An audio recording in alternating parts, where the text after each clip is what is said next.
Maraming salamat po sa inyong magandang mga feedback sa ginawa po natin important things na we need to do sa ating healing process sa part 1 at sa part 2 natin.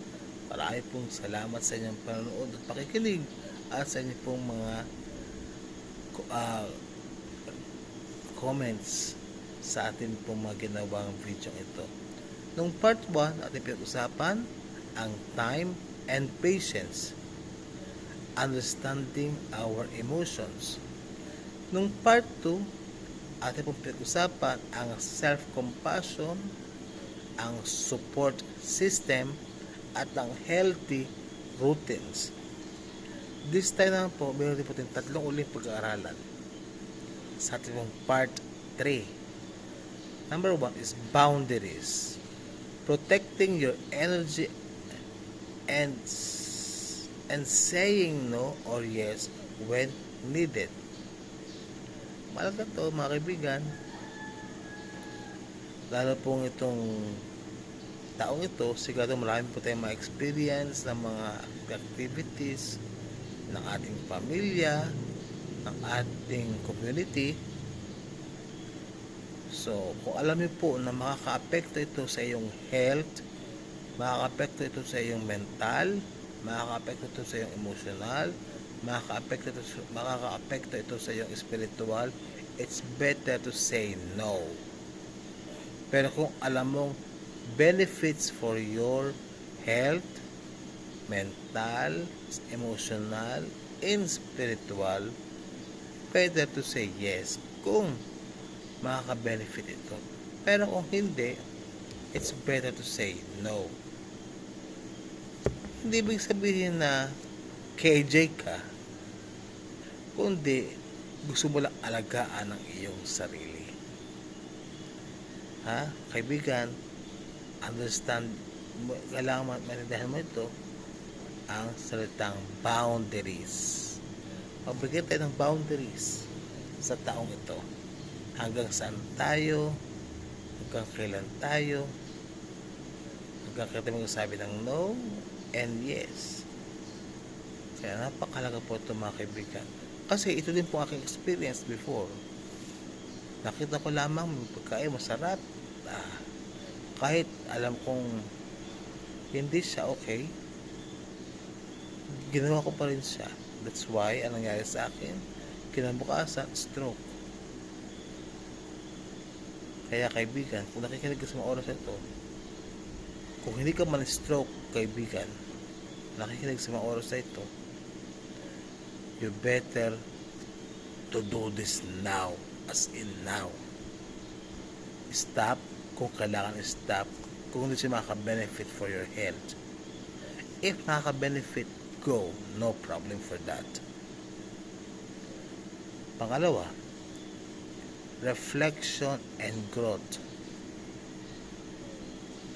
Kailangan natin ito kaibigan for our minds, emotion, and spiritual. Ang reflection. Learning from the experiences ng iba.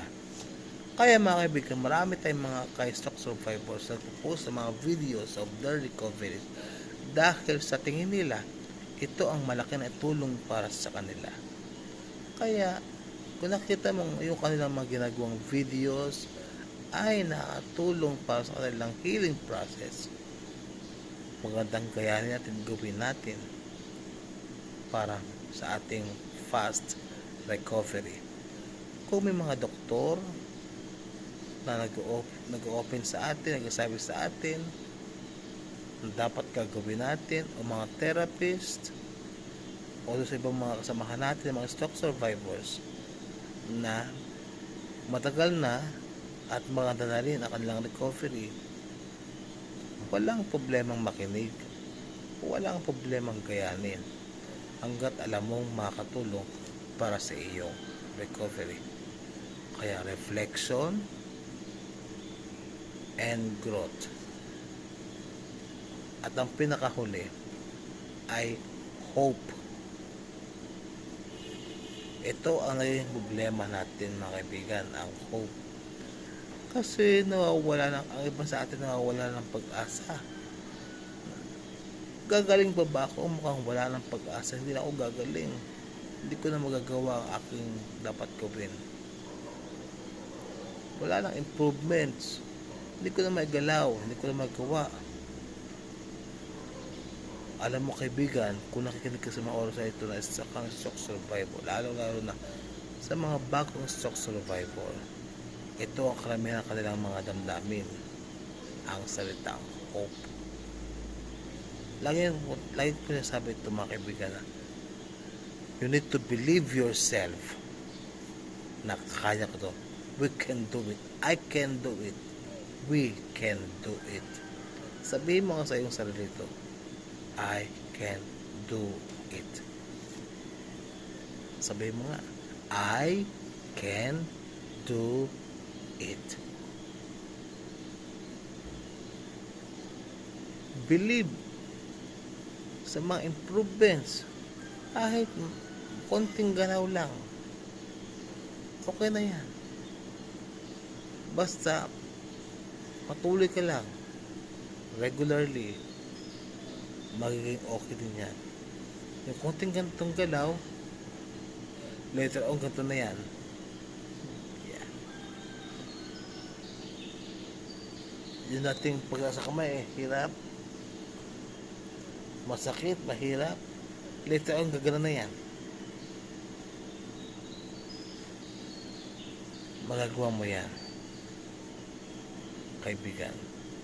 May hope lang tayo. Huwag ka lang mawala ng pag-asa. Tandaan mo kaibigan, hindi ngayon, pero may bukas, may darating yan. Kaya believe sa mga bagay na can improve kahit mabagal. Magtiwala ka lamang sa proseso ng recovery natin. Maraming salamat sa inyong pakikinig sa una nating sa ating first o sa part 1 natin, part 2 and part 3. Akin po ulitin po muli ang mga part na ito for our recovery. Nung part 1 is time and patience, understanding emotions. Part 2 is self-compassion, support system, health routines, and ang part 3 po natin is boundaries, reflection and growth, and hope. Maraming salamat po sa inyong pakikinig sa ating pong podcast.